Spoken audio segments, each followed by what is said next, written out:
Good morning, everyone. Today is Sunday, March 15th, 2 days before St. Patrick's Day, but then I want to finish this video before St. Patrick's Day. The corned beef has been brining in the fridge for 2 weeks, and that means it's time to start preparing our corned beef and cabbage. Actually, the hard part is over. The easy part is actually cooking it. We've already prepared the corned beef, we've prepared our spices. I have the spices all right here in a cheesecloth bag. I'll show that to you in just a couple of minutes. And I'm using a cheesecloth bag rather than simply dumping the spices into the pot, because these spices here contain things like cardamom pods, crushed up bay leaves, broken cinnamon sticks, and after slow cooking for 8 hours, I don't think people want to pick these out of their vegetables. So we're using this instead. What we have here, of course, are the traditional fixings for corned beef and cabbage, which are red potatoes, carrots, celery, and onions. And this is what I mean when I say the hard part is over. It's really no more than just chopping them up into big pieces and throwing them into our pot. We don't even need to peel the potatoes or the carrots, because they taste great with the skins on, and there's no need to go through all that. Once these are all chopped up, the next step will be taking out the corned beef brisket. Best of all, this is a great opportunity to use one of the pride and joy pieces of my collection, a huge Birmingham Stove Range number 12 Dutch oven. And because I really don't want to take a chance and talk for a long time while using a sharp knife to cut up all these vegetables, instead, let's take another look at the Birmingham Stove Range Dutch oven. And here is one of the prides of my collection, even though I'm not entirely satisfied with it.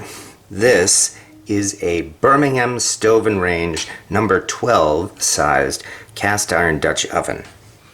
You know, people describe the larger Birmingham Stove Range pots and pans with such names as Monster, Beast, Tank, and this is certainly no exception. This thing here by itself probably weighs about 20 pounds or so. This thing is indeed a real monster, and that's why we're going to be using this to cook 12 pounds of corned beef. Now, with the lid removed, as you can see, there is a huge amount of room in here, which will certainly be enough for all of the corned beef and vegetables and cabbage we'll be cooking. As for why I'm not satisfied with this, is because this is a spinner.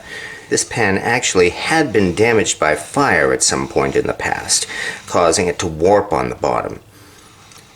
And for that reason, at some point in an unknown time in the future, this pan is likely to crack because the fire damage has affected the metal. This could happen tomorrow, or it may not happen until years or decades from now. I have no idea.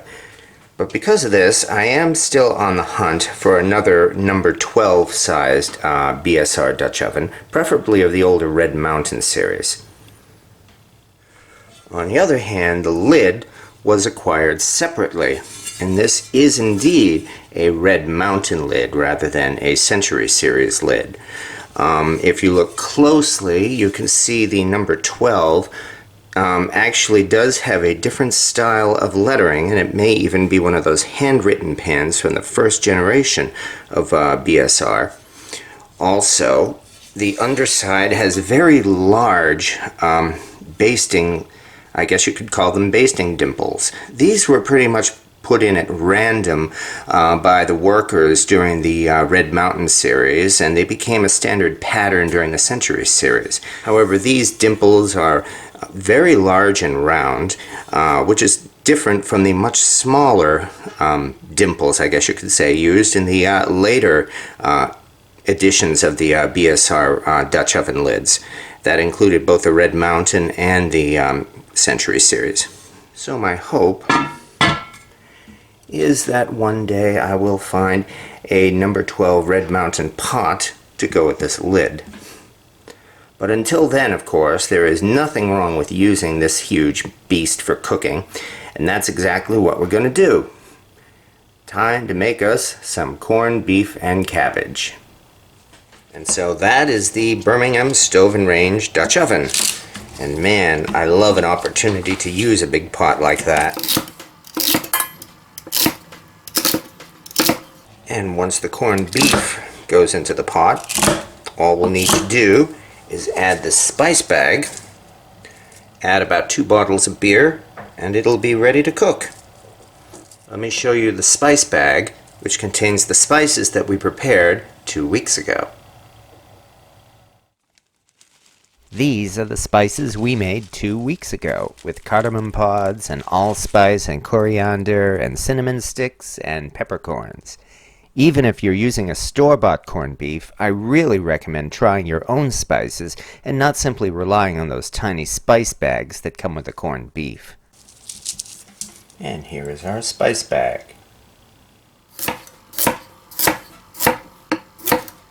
So anyway, we take our vegetables. After chopping them up, we just throw them into the pot. And I mean literally throw them into the pot, because why not?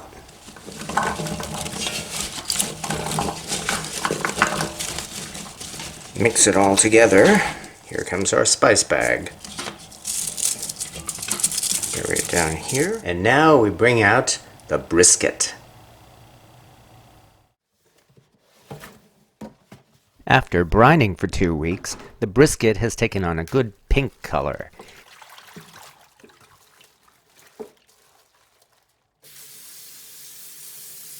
And we simply wash off the brine with cold water and place the corned beef brisket into the pot. It was at this point I realized I may have gone a little overboard this year. Even though we're using a huge cast iron Dutch oven, there may not be enough room for everything. Okay, I've actually got a bit of a quandary here. Even though this is a huge cast iron Dutch oven, may not actually be enough room for all of this corned beef and the vegetables plus the cabbage later on. So, time to go with plan B. Fortunately, I've got a backup plan. And this involves taking some of the corned beef out, not much, but some, and cooking it separately. The cabbage will go in with this in a few hours. Right, now comes the only liquid we need. Now, a lot of those recipes for making corned beef say to put this in a crock pot, yeah, right, and cover it with water, and then just let it boil for several hours. We are not going to do that. Rather, we are going to braise this using beer. With a smaller pot, all we would need is a bottle of beer. Of course, this is a little bigger, so we'll be using 2 bottles.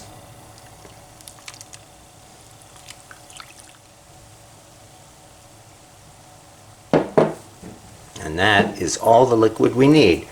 As the corned beef cooks for several hours, the meat is going to release a lot of its own liquid, and that's why we do not need to cover it with water.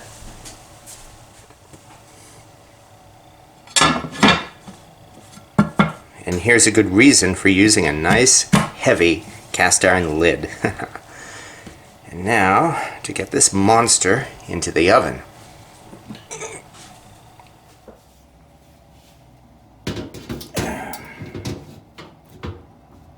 Because that cast iron pot is so heavy, I'm not sure I can even trust it on the oven racks. It may collapse. Fortunately, several years ago, I built these special stands out of gas pipe from Home Depot.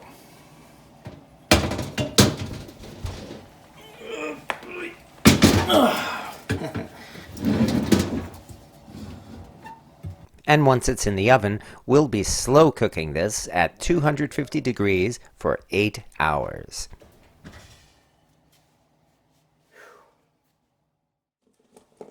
Since the big pot is stuffed to the gills with meat and vegetables, we'll be cooking the cabbage separately in a Griswold Dutch oven. Of course, for most folks, this would be your typical corned beef. We just add some vegetables to the pot, add a few more spices, and a 3-pound corned beef brisket. All we need is a little extra water to braise the corned beef, and we'll be cooking this for 6 hours.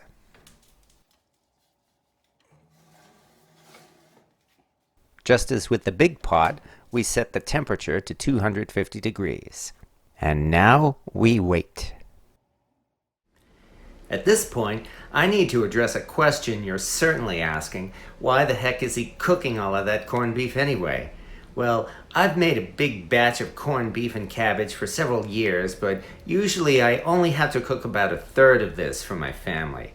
I'd normally cook about 10 pounds of corned beef, especially to bring into the office for my coworkers. However, at this particular time, March of 2020, the office has been practically abandoned as most of my coworkers are working from home. This is because of the infamous coronavirus panic that's been sweeping the country at this time. So, because of this, I have far more corned beef than I expected, and the result is this huge pot of corned beef in the oven. But I'm certain that by this time next year, things won't be as crazy, and I'll be able to make another batch of corned beef a little at a time.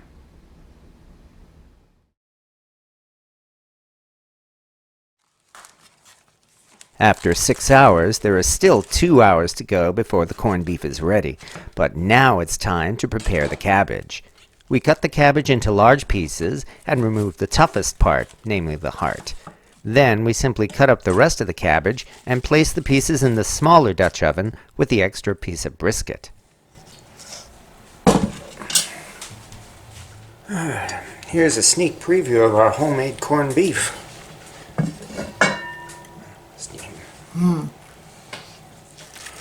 Anyway, my plan is quite simple. Cabbage goes in here. We'll braise this for a couple of hours. And this is what I mean, you don't have to cover it with water and boil it. It'll steam, because there's already liquid at the bottom. And the meat releases a lot of its liquid too. So we just steam the cabbage for a couple of hours, and so when that comes out with the corned beef, cabbage will actually be tasty and not bland.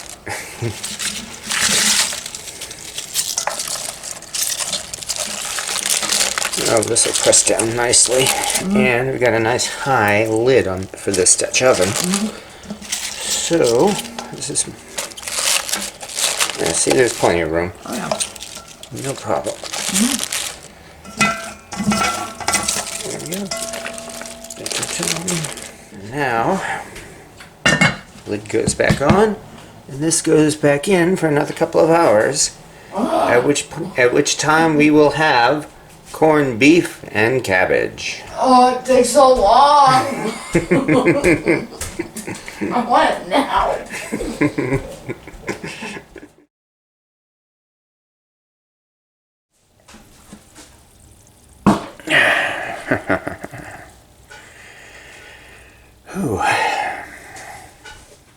And now the reveal.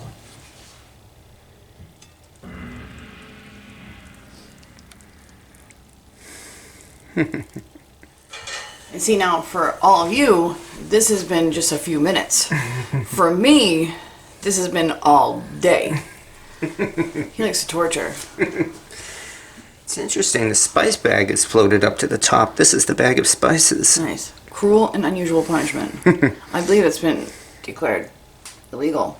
I believe that's in the Constitution, isn't it? Well, it's finished now.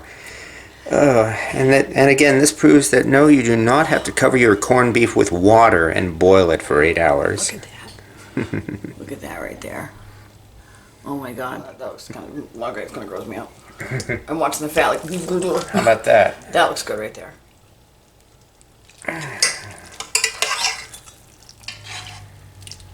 And these vegetables have been cooking in all of that liquid too.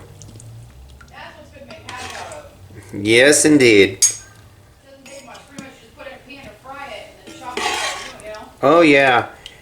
In England they call that bubble and squeak. Little trivia. I could say the name actually started during World War II in the London Blitz. You know, when they had to make do with pretty much everything, especially leftovers. And it was there that this dish of leftovers became popular. And they gave it that really cute name, Bubble and Squeak. I'm betting the name was like that because it's something that would appeal to kids.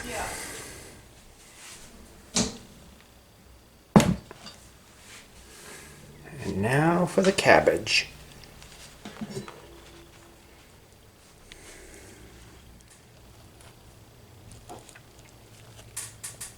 This cabbage is definitely fork tender.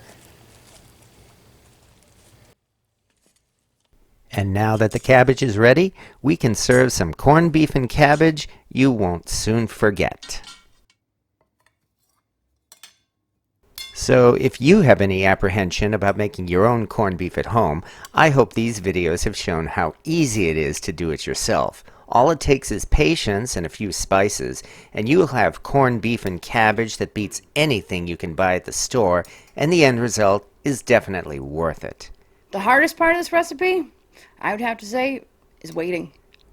I hope you've enjoyed this, and have a happy St. Patrick's Day. Thank you for watching.